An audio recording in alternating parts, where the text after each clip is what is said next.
අභයගිරි දාගැබ.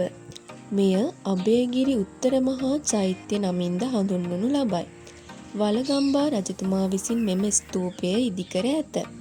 බුදුන් වහන්සේ සිරිලකට වැඩම කළ පසු සිරිපාදේ තැබූ ස්ථානයක ස්තූපය ඉදිකර ඇති බවට විශ්වාසයක් වූ බව ක්‍රිස්තු වර්ෂ 113 411 අතර පාහියන් හිමියෝ පවසති.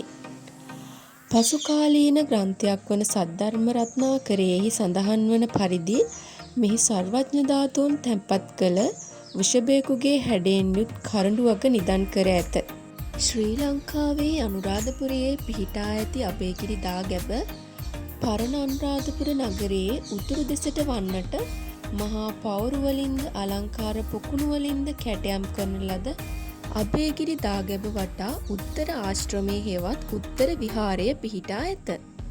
අභයගිරිය විහාරාම සංකීර්ණයක් පමණක් නොව එය එයටම අනන්‍ය වූ ඓතිහාසික ලේඛන සම්ප්‍රදායක් හා ජීවන මාර්ගයක් පවත්වාගෙන ගිය භික්ෂු නිකායක්ද විය.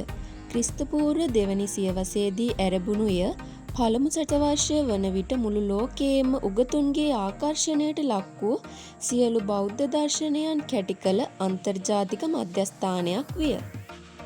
අන් තැනක පිහිටුවන ලද එහි ශාඛාවලින් ලෝකයේ අනෙකුත් ප්‍රදේශවලට එහි වූ බලපෑම හඳුනාගත හැක. එපරිදි ශ්‍රී ලංකාවේ පුරාණ නගරයක් වූ අනුරාධපුරයේ අභයගිරි විහාරය මහා විහාරය සහ ජේතවන බෞද්ධ විහාරික නිකායන්ට සමානවම නැගී සිටියේය.